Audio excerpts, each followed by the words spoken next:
What's up, you guys? Welcome back to the channel. My name is Barry. I'm Albert. And you're watching Huang Bros. Thank you for watching the channel. And today I went into our garage and pulled out all the suspension junk, not junk parts, but suspension junk part pieces that I have had over the couple years I've owned RCF. So today, the topic, we're gonna go follow the little road here and bam, we're gonna talk about all of these springs and different suspension setups that I've had over the years. So to first start off, if we come over here, we are looking at stock suspension, completely stock. I don't know the rates, but I can tell you that it will be less than 9 and less than 16K spring rate. I tracked the RCF on stock suspension before. It's good, it handles, but at the same time it needed a little more. There was always something more that I could have done with it. So the next step up is Swiss springs. To do Swiss springs, it's pretty simple. What you're looking at here is the rear springs. Here is the coilovers. Why it's called coilovers? Because the coil is over the damper. These are isolated. So the Swift lowering springs will consist of a rear shock and then a rear divorced spring, right? I said divorced spring setup. So together, this will be a divorced spring setup. So for comparison, here is the stock stuff versus the Swiss lowering spring. What you can see here is that this right here is progressive. When I say progressive, that means there's, let's say, 2 spring rates. This one and that one. If you notice, this one's all one, this one's 2 different ones. So what happens here is that, I mean, I could be wrong, internet, you could correct me. There's a certain spring rate that is first. And then after a certain amount of hard cornering and G's, then the other spring rate will pretty much be in effect. And that's pretty much progressive. I've tracked on divorced spring setup, Swiss lowering springs. There's also RSRs, there's also Tane lowering spring S-Techs. I've had S-Tech before. They're the same thing as OEM. It just gives it a lower ride. It gives you the image, but it doesn't have the performance. So Swiss spring is probably the highest you can go with performance and lowering as well. Next, we will go over to my my first set of coilovers, which is the Tane Monosport. Tane Monosports will consist of this right here. You got the damper, and then you will have originally a 12 kg spring that goes over.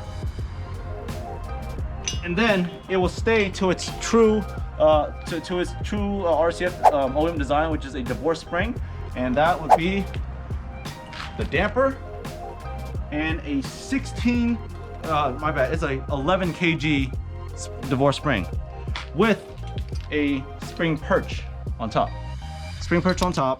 and then you got the damper right here with adjustability.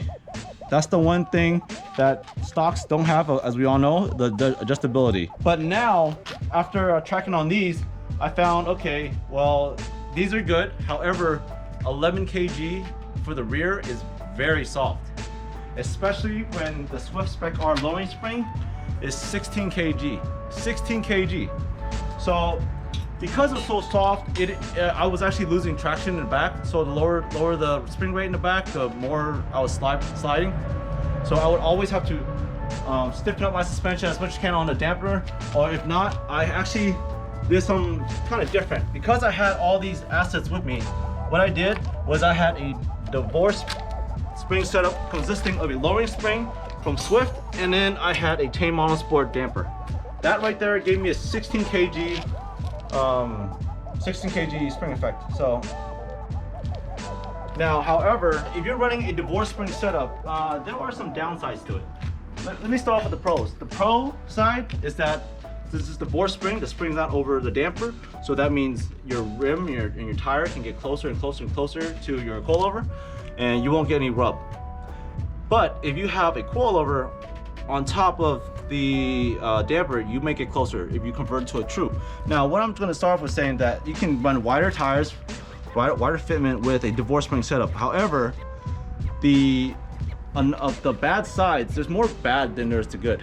So the bad side is that now that you have a divorced spring setup, it's not a direct feedback. So the spring not being over the damper, it won't give you direct feedback because it's separated. So there's a multi-link system in the back that has to get all the energy transfer through all the parts to finally get to the damper, which then you will feel it as a driver. Does that make sense? I don't know, that's like a multi-link system. It sounds like a lot, but to put it in perspective, a 16 kg will be equivalent to a 10 kg true rear coilover setup. When I say true rear coilover setup, I'm talking about a spring is over the damper. And you'll see that in the aftermarket world for coilovers. There's either divorce setup or true rear coilover setups. And true is the one that you want because it will be the most direct feedback because the spring is over the damper. And that's why most companies that does track things or performance modifications, they typically go straight to a true coilover setup just because of that. More feedback and better results. So like, as you can see here, we have a true coilover, which is the spring over the damper. This right here, again, it's a true coilover, and it's what I recommend. Wow, you might see a lot of rust here, but this is pretty much what you would want because it's direct feedback from the spring to the damper, as opposed to a multi-link system, which would be this is the spring bucket right here, which is where the divorce spring would go, and you have to go through all these mechanisms in order for the damper to receive the feedback, which is not really so direct. Now for spring rates, you don't want it as high as possible because you're gonna be like hitting all the roll bumps, you're gonna feel everything. What you want to do is you want to find a good spring rate for yourself, the driver, for what you can handle, because the stiffer the spring, the more you will feel it. But at the same time, too soft, the car will be bouncing everywhere, and it won't absorb, the springs won't be absorbing all the road imperfections, or the dampers won't be absorbing the road imperfections. So this spring rate will help you control the car better. So typically, the higher the weight of the car, the higher the spring rate you want. So for my car, for the Lexus RCF, I have 16 kg in the front and 12 kg true rear coilovers in the back. All right, so 16 and 12 is my current setup. This was to demonstrate to you that here are the stocks, here are the lowering springs, and here are the divorce spring setup coilovers. Really just to show you guys what the differences are and some of the pros and cons of the setups. So we all know how the stock suspension handles. You know, that's a little bit roll here and there. So I was like, no, we need different, you know, little upgrade. So one spec car, and that handled a little bit better. That definitely felt it. I felt a lot more better handling. But again, that's just the spring rate. That's just the spring rate that's affected handling the road imperfections. But now I needed something more. Now, for those that know Swiss springs, they're really good, but springs alone can't do it. Now we need better dampening. The dampening, you know, of the oils inside the monotubes. It's going to control the rate it slows down the oscillations of the spring, so you're not going to be bouncing all the time. But now, you know, we have the Tane Monosport, and you know, it's got the, like I said, it's got the adjustable, but it handled well. So here's the thing: whenever, if I could, I would have went straight to coilovers over springs.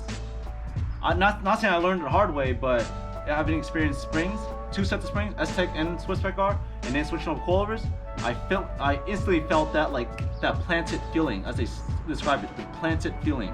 On the ground, it was more traction. Definitely less roll, and I could probably thank the valving for that dampening. You know, you can always go a step higher, and probably because of the valving and then the spring rates, of course. So, and now I finally ended with CKS rear coilovers, true setup. So again, 16-12, and just from the times I tracked all the different setups, the coilovers definitely handle a lot better than the lowering springs and the stock springs. One, because less rolling. Less rolling lets me react quicker. So as you can tell, I've actually went through 5 different types of modifications for suspension of my car. So again, we had the stock ones.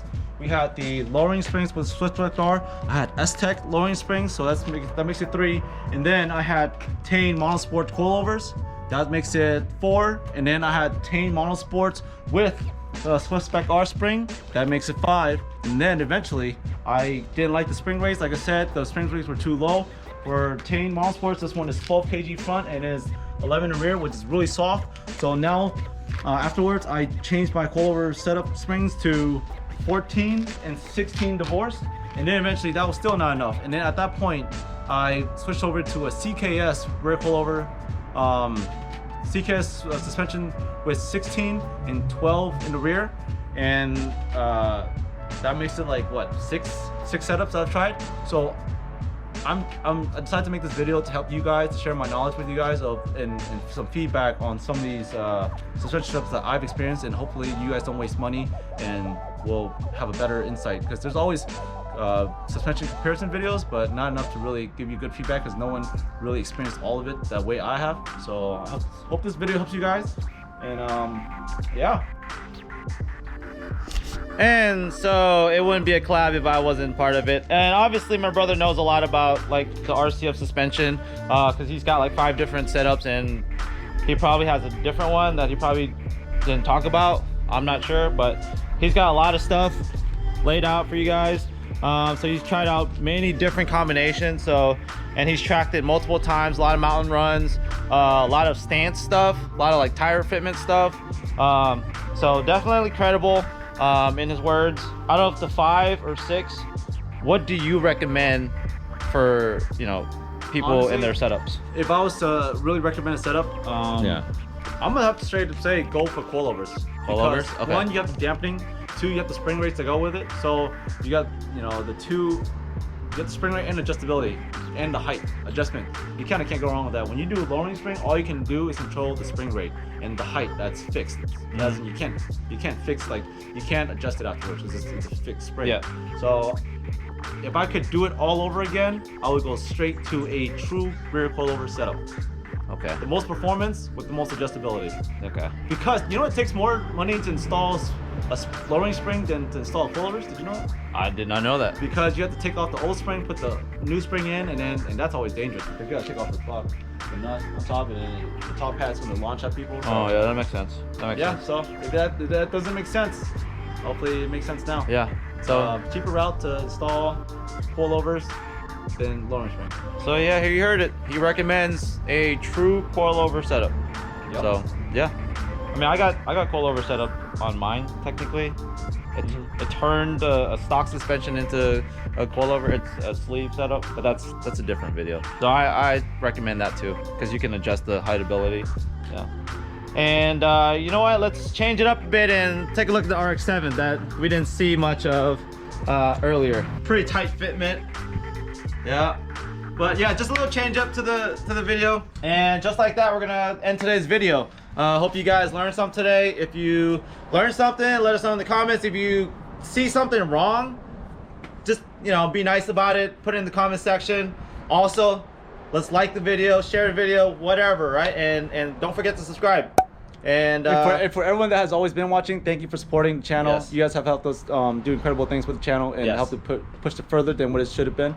And we really appreciate you guys for that. We are at 1347 subscribers right now. Hopefully we're gonna make 1,000 or 2,000. We would like 2,000 by the end of, I don't know, maybe this year. That'd be cool. That'd be super cool.